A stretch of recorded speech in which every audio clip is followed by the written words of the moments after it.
मैं इस संगठन के मिशन को हासिल करने के लिए कड़ी मेहनत करूंगा और अपने संगठन को समृद्ध बनाऊंगा। मैं वादा करता हूं कि संगठन की संस्कृति की रक्षा करने के लिए सभी कर्तव्य एवं जिम्मेवारियों को पूरे विजन 2030 तक भारत को ईंधन के क्षेत्र में आत्मनिर्भर बनाना। लक्ष्य एमसीएल एक ऐसी मूल्य श्रृंखला विकसित करने के लिए प्रतिबद्ध है जो ऊर्जा, पर्यावरण और आम लोगों को सशक्त बनाने के लिए समर्पित है। बुनियादी मूल्य नवाचार, कुछ नया करना है तो पुराने तौर तरीकों से काम करना बंद कर दो। पर्यावरण, अगर पर्यावरणवाद के हित में सोचना कोई सिद्धांत है तो इससे बेहतर सिद्धांत दूसरा नहीं हो सकता। देशभक्ति, यह केवल भावना की बात नहीं बल्कि अपने देशवासियों की सेवा करने की योग्यता की बात है। नैतिक आचार संहिता, निष्ठा, हम अपने व्यवसाय में निष्पक्ष, ईमानदार, पारदर्शी रहेंगे और हम केवल सही काम करेंगे भले कोई भी आसपास न हो। जिम्मेवारी, हमें जो काम सौंपा गया है उसके लिए हम 100% उत्तरदायी होंगे। साथ ही हम अपने ग्राहक, कर्मचारी, सदस्य, पूर्तिकार और समुदाय सहित सभी हितधारकों के प्रति उत्तरदायी होंगे। अनुराग, हम हर कार्य को मन लगाकर पूरे ध्यान के साथ करेंगे ताकि हमारे उत्पादनों, हमारे नवीनीकरण, हमारे परिचालन और व्यवसाय के काम में सबसे ऊंचा मानदंड और गुणवत्ता का पालन हो सके। आदर, अपने सभी हितधारकों के प्रति हम हमेशा विनम्र और भरोसेमंद बने रहेंगे ताकि अपने हर चरण में अपनी प्रगति कर सके। मानवता, हम अपने व्यवहार से यह दिखलाएंगे कि हमारा एक ही धर्म है। आचार संहिता, हमारे एमसीएल के मिशन को हासिल करने के लिए एमसीएल से जुड़े हर व्यक्ति को आजीवन इस आचार संहिता का पालन और प्रचार करना चाहिए। गोपनीयता अनुरक्षण, एमसीएल आपको बहुमूल्य जानकारी सिखाती है और बांटती है। उस गोपनीय जानकारियों को अपने परिवार के सदस्यों और करीबी दोस्तों सहित किसी भी व्यक्ति को नहीं बताना चाहिए। आपको जो डिजाइन, ड्राइंग और दस्तावेज बताए और दिए गए हैं उन्हें किसी भी व्यक्ति के साथ बांटने के लिए ईमेल न करें और ना ही इसकी फोटोकॉपी तैयार करें। जितनी जल्दी हो सके घमंड करना छोड़ दे, हमेशा शांत, विनम्र और सभ्य बने रहे। आलोचना, बुराई और परिवारवाद करना बंद कर दे। एमसीएल समुदाय में किसी भी व्यक्ति के बारे में बुरी बात न करें। एमसीएल के हितधारकों के भी हर तरह के आर्थिक व्यवहार को लेकर हमेशा पारदर्शी बने रहें। याद रखें कि हमेशा धनराशि आपके द्वारा किए गए कष्ट की प्रतिफल होगी।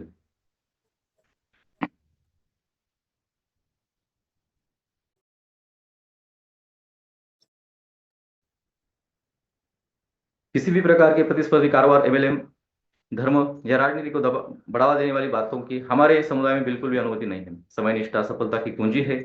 एमसीएल समुदाय द्वारा बुलाई गई हर बैठक के लिए सभी को समय पर उपस्थित रहना चाहिए।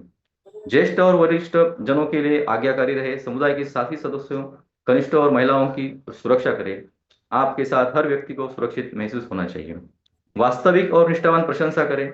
हमेशा अपने आसपास के लोगों को उनके सकारात्मक गुणों की अन्वेषणा के माध्यम से प्रेरित करें और उन गुणों के बारे में सार्वजनिक रूप से प्रचार करें। समुदाय के साथी सदस्यों पर नजर रखें। यदि आपको कोई सदस्य नियमों का उल्लंघन करता हुआ नजर आता है तो कृपया इसे लिखित रूप से प्रशासन की जानकारी में लाने से न हिचकिचाएं। उल्लंघन करने वालों को सख्ती से दंडित, निलंबित, निष्कासित किया जाएगा।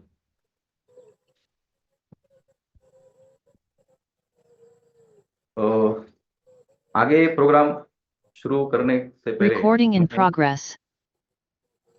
मैं प्राजक्ता जी कंधारे जी को मैं आगे आमंत्रित करता हूँ कि वो आगे का प्रोग्राम कंडक्ट करें। Over to you Prajakta. Thank you sir. Good morning. नमस्ते सभी को। आज की मेरी कहानी है बलिदान और समर्पण की प्रेरणा। स्वराज्य के इतिहास में एक शौर्य शिलेदार का नाम हमेशा अमर रहेगा। शिलेदार तानाजी मालुसरे। इतिहास गवाह है कि स्वराज्य की नींव केवल तलवार से नहीं बल्कि बलिदान और समर्पण से रखी जाती है। छत्रपति शिवाजी महाराज जी के विश्वसनीय शिलेदार तानाजी मालुसरे इसका बड़ा उदाहरण है। सिंहगढ़ की लड़ाई में जब स्वराज्य का सवाल था तब तानाजी ने अपने बेटे की शादी छोड़कर कहा था, आधी लगीन कोंढाण्याचं मग माझ्या रायबाचं। उन्होंने सप्रेम की आहुति दी। उन्होंने गढ़ जीतकर स्वराज्य को और मजबूत किया। छत्रपति शिवाजी महाराज जी ने कहा था, गढ़ आला पण सिंह गेला। लेकिन किला तो जीत लिया लेकिन शेर खो दिया। इसी त्याग और निष्ठा की झलक हमें आज ग्रीनफील्ड प्राइवेट लिमिटेड में दिखाई देती है। जैसे तानाजी ने स्वराज्य के लिए अपना सब कुछ निछोड़ दिया, वैसे ही डॉक्टर श्याम शिवाजी गोलब सर ने भी अपनी निष्ठा, त्याग और परिश्रम से एमसीएल परिवार और कंपनी को नई ऊंचाई पर ले जा रहे हैं। वे अपनी निजी सुख दुख से ऊपर उठकर कंपनी के विकास, कर्मचारियों की और अपने समाज कल्याण के लिए हमेशा समर्पित रहते हैं। तानाजी का बलिदान स्वराज्य की प्रेरणा थी, वैसे ही डॉक्टर श्याम शिवाजी गोलब सर का सप्रेम एमसीएल की प्रेरणा है। इस कहानी से हमें ये सीख मिलती है कि जैसे तानाजी मालुसरे जी ने छत्रपति शिवाजी महाराज जी को गढ़ जीत कर दिया, अपने स्वराज्य को एक किला जीत कर दिया, वैसे ही डॉक्टर श्याम शिवाजी गोलब सर का सप्रेम हमें एमसीएल में शक्ति देता है। Thank you and over to the Parag Shinde sir. Thank you madam. नमस्ते दोस्तों नवरात्रि के इस पावन पर्व पर मैं एमसीएल के सभी साथियों को हार्दिक अभिनंदन करता हूं। दोस्तों ये जर्नी शुरू हुई एमसीएल से जुड़कर 2022 जनवरी को मैं एमसीएल के साथ जुड़ा हूं। मेरे बीडीए और एमसीएल मैनेजमेंट ने मुझे जो ये मौका दिया उसके लिए मैं उनका आभारी हूं। दोस्तों ये जर्नी एमसीएल से जुड़ने से शुरू हुई। हालांकि मैं एक किसान परिवार से आता हूं। Next slide sir. हालांकि मैं एक किसान परिवार से आता हूं, तो दोस्तों कहीं ना कहीं मन में एक ठीक बात कि किसानों के लिए इस समाज का जो अपन लाभना लागते हैं उनके लिए कुछ ना कुछ किया जाए। तो दोस्तों ये मौका मुझे मिला एमसीएल के साथ मिलके। Next sir. एमसीएल में जब मैं जुड़ा तब पहले तो शुरुआत हुई कि एफपीओ स्थापन किया जाए। एफपीओ स्थापन करने पर एक ऐसी टीम मिले कि जो 100% डेडिकेटेड हो एमसीएल विजन और मिशन के लिए। दोस्तों इस प्रवास की जो शुरुआत हुई तो उसमें मेरे को डायरेक्टर है अशोक चौधरी जी, वासुदेव पाटिल सर, मैडम वर्षा झोपे जी और ज्योति पाटिल मैडम। दोस्तों इनको साथ लेकर प्रमोटर के साथ हम लोगों ने एफपीओ की शुरुआत करी, जिसका आगे चलकर नाम हुआ एग्रोफ्यूल फार्मर प्रोड्यूसर कंपनी। इसकी शुरुआत में दोस्तों जो शुरुआत धीरे धीरे करके चालू हुई तो काफिला बनता गया।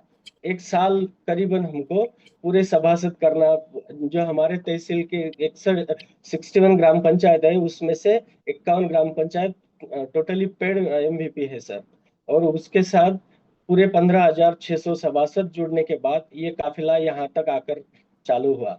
नेक्स्ट दोस्तों, हमने हमारे एफपीओ में जो सरकारी नियम है उसके सारे निकष पूरे करे हुए हैं।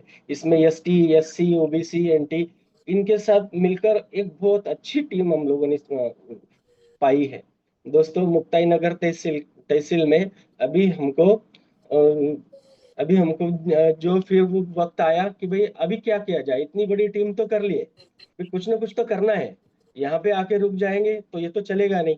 और मैं एमसीएल से बहुत बाद में जुड़ा दोस्तों। फिर ये मन में ये बात आई कि मैं बहुत देर से जुड़ा हूं तो मेरा नंबर तो तुरंत आएगा नहीं, फिर क्या किया जाए। तो शुरुआत हुई कि यहीं से कुछ ना कुछ हम लोग एफपीओ के साथ काम करते हैं, जिससे कि सारे दोस्तों से हमारी कनेक्टिविटी बनी रहे और कुछ ना कुछ काम किया जाए। फिर प्रोजेक्ट स्टडी स्टार्ट हुआ। प्रोजेक्ट स्टडी स्टार्ट होते से क्या करना ये सोचते सोचते हम लोग चलो भाई छोटी शुरुआत तो कर ही लेते हैं।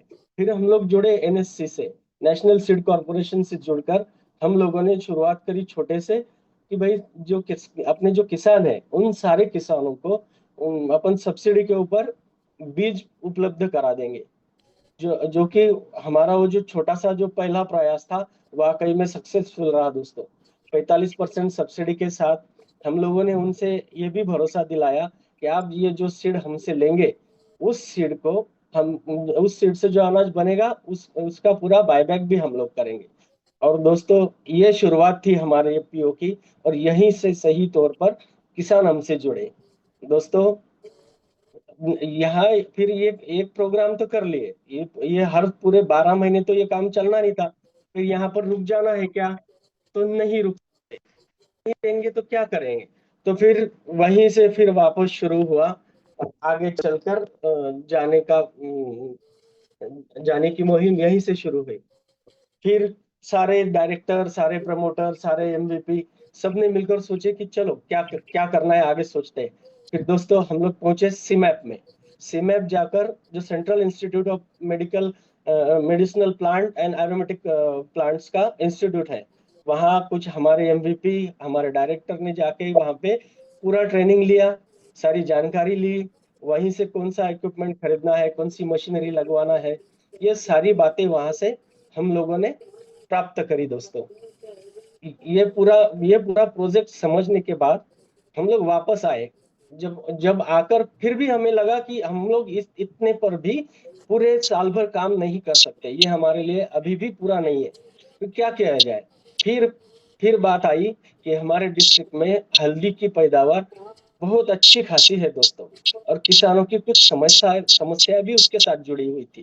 किसान हर हर बार ये सोचता था कि भाई हम लोग हल्दी तो लगवा लेंगे, लेकिन यहाँ पे भंडारण, उसके प्रोसेसिंग या उसका मार्केट भी नहीं था। दोस्तों हम लोगों ने फिर टर्मरिक प्रोसेसिंग के अंतर्गत गवर्नमेंट ऑफ महाराष्ट्र की इसमें से स्मार्ट प्रोजेक्ट्स में खाद्यान्न मूल्य श्रृंखला के अंतर्गत हमको प्रोजेक्ट प्राप्त हुआ। दोस्तों टर्मरिक प्रोसेसिंग यूनिट और ऑयल एक्सट्रैक्शन यूनिट हमको महाराष्ट्र गवर्नमेंट की तरफ से मिला है। दोस्तों यहाँ करीबन हमारा 70% आज की तारीख में कंस्ट्रक्शन कंप्लीट हो गया है। नेक्स्ट, अगले दोस्तों, ये जो पूरी मेहनत थी हमारे सारे टीम की, हमारे सारे दोस्तों की, ये पूरी टीम की मेहनत आपको इन 2 ब्रांड्स के अंदर आज की तारीख में मार्केट में दिख जाएगी दोस्तों।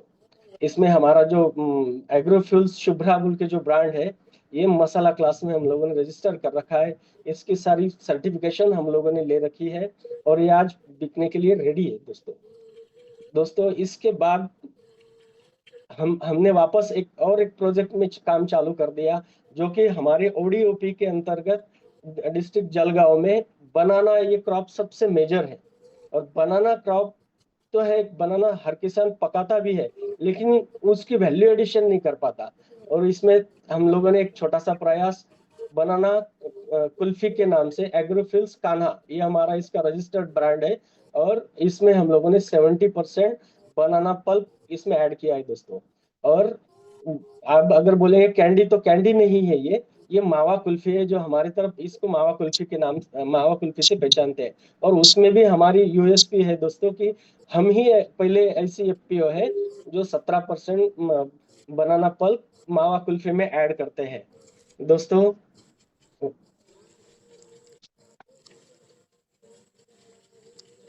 इसमें 17% बनाना पल्प ऐड किया है।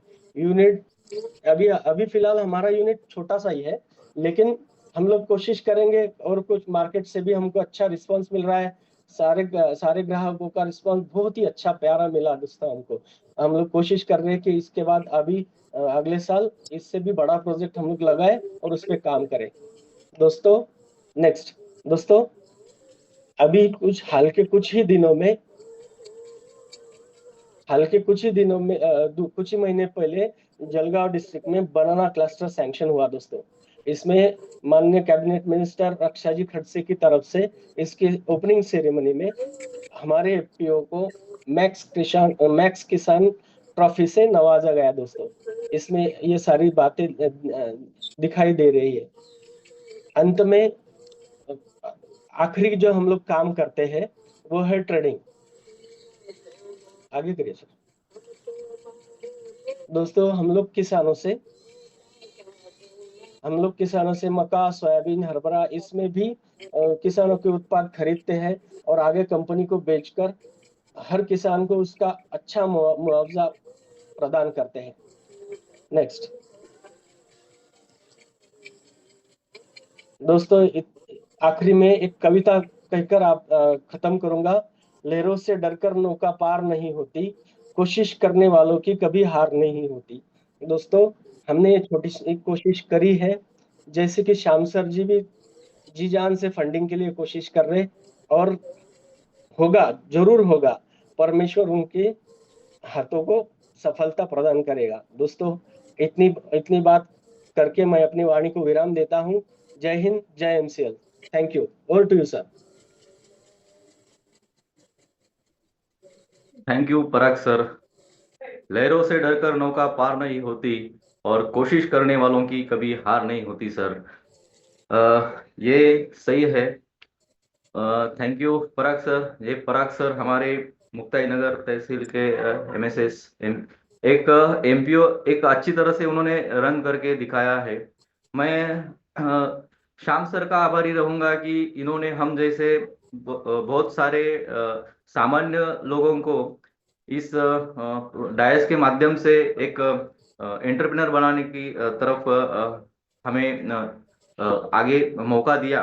मैं एमसीएल का आभारी रहूंगा कि उन्होंने जो 30-35 लाख किसानों को यहाँ पे जोड़ा है, ये विजन मिशन आगे लेके जाने के लिए, ईंधन क्रांति के लिए। और मैं आभारी रहूंगा उन सब एमएसएस एमवीपी, हमारे चैनल पार्टनर, हमारे बीडीएस सबका मैं आभार व्यक्त करता हूँ। प्राजक्ता जी का भी, उन्होंने जो स्वराज्य के मावड़े तानाजी मालुसरे जी का उन्होंने जिक्र किया। ये जो स्वराज्य खड़ा किया था शिवाजी महाराज, छत्रपति शिवाजी महाराज जी ने, ये एक आम लोगों के साथ में खड़ा किया हुआ था। ऐसा ही एक हमारा एक एमसीएल ये आम लोगों के साथ खड़ा हुआ ये हमारा परिवार है। मैं थैंक यू वंस अगेन सबका आभार व्यक्त करता हूँ और यहाँ पे रुकता हूँ। आखिर में दिलगिरी व्यक्त करना चाहूंगा कि थोड़ा कार्यक्रम में कुछ अड़चने आई, लेकिन जैसे सर ने कहा कि हम कोशिश करने वाले लोग हैं, हम कभी हारेंगे नहीं। Thank you once again. Thank you sir.